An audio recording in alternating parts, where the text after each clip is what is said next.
can never read all the books I want. I can never be all the people I want and live all the lives I want. I can never train myself in all the skills I want. And why do I want? I want to live and feel all the shades, tones, and variations of mental and physical experience possible in my life. And I am horribly limited. If you expect nothing from somebody, you are never disappointed. And by the way, everything in life is riddable about if you have the outgoing guts to do it and the imagination to improvise. The worst enemy to creativity is self-doubt. Perhaps when we find ourselves wanting everything, it is because we are dangerously close to wanting nothing. The silence depressed me. It wasn't the silence of silence. It was my own silence. I have the choice of being constantly active and happy or introspectively passive and sad, or I can go mad by ricocheting in between. And when at last you find someone to whom you feel you can pour out your soul, you stop in shock at the words you utter. They are so rusty, so ugly, so meaningless and feeble from being kept in the small, cramped dark inside you so long.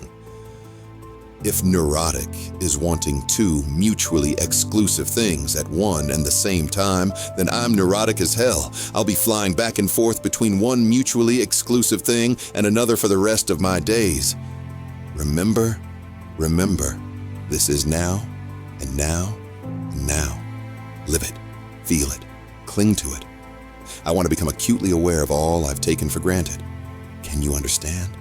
Someone, somewhere, can you understand me a little? Love me a little?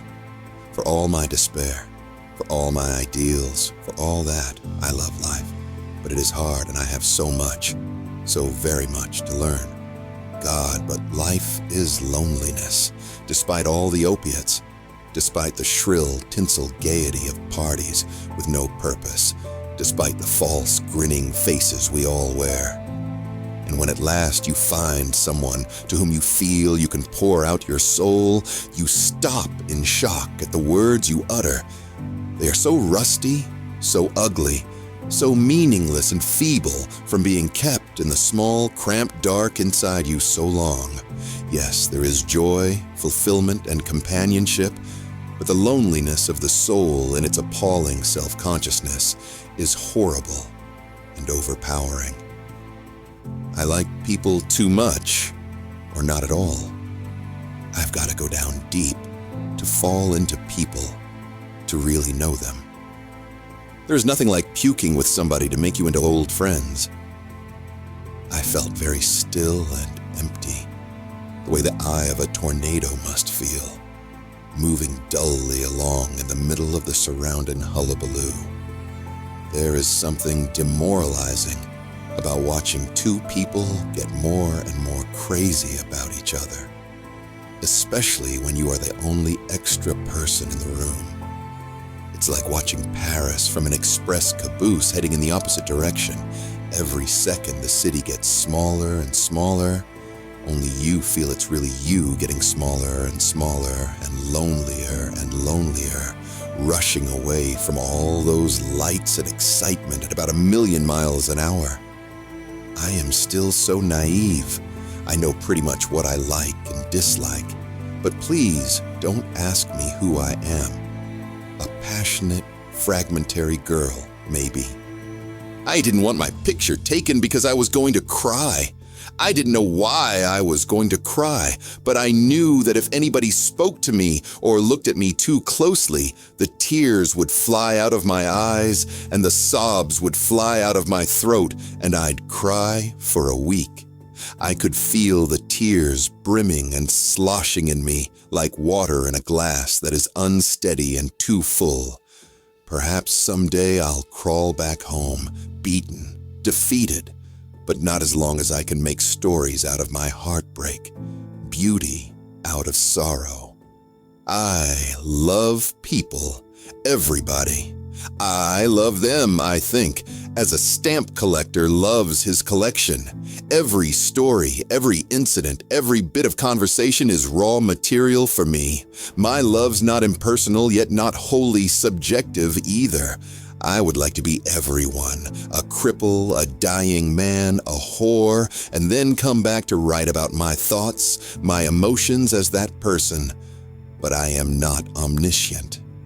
I have to live my life, and it is the only one I'll ever have. And you cannot regard your own life with objective curiosity all the time. That's one of the reasons I never wanted to get married. The last thing I wanted was infinite security, and to be the place an arrow shoots off from. I wanted change and excitement, and to shoot off in all directions myself, like the colored arrows from a 4th of July rocket. I have never found anybody who could stand to accept the daily demonstrative love I feel in me and give back as good as I give. I want to taste and glory in each day and never be afraid to experience pain and never shut myself up in a numb core of non-feeling or stop questioning and criticizing life and take the easy way out. To learn and think, to think and to live and learn, this always with new insight, new understanding, and new love. Life has been some combination of fairy tale coincidence and joie de vivre and shocks of beauty together with some hurtful self-questioning. Some things are hard to write about.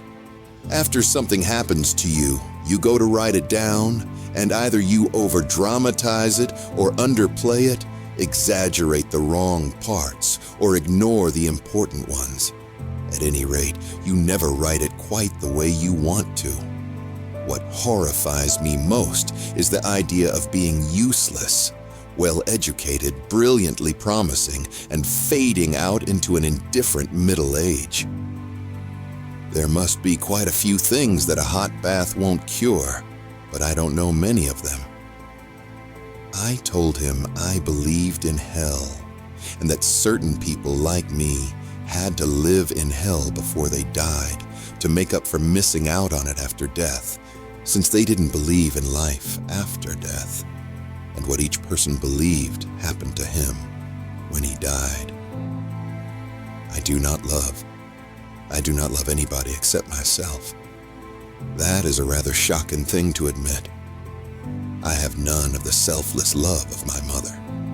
I have none of the plodding, practical love. I am, to be blunt and concise, in love only with myself, my puny being with its small, inadequate breasts and meager, thin talents. I am capable of affection for those who reflect my own world. I thought the most beautiful thing in the world must be shadow, the million moving shapes and cul-de-sacs of shadow. There was shadow in bureau drawers and closets and suitcases, and shadow under houses and trees and stones, and shadow at the back of people's eyes and smiles, and shadow miles and miles and miles of it on the night side of the earth. If they substituted the word lust for love in the popular songs, it would come nearer the truth. I began to think vodka was my drink at last. Didn't taste like anything, but it went straight down into my stomach like a sword swallower's sword and made me feel powerful and godlike. If I didn't think I'd be much happier. If I didn't have any sex organs, I wouldn't waver on the brink of nervous emotion and tears all the time.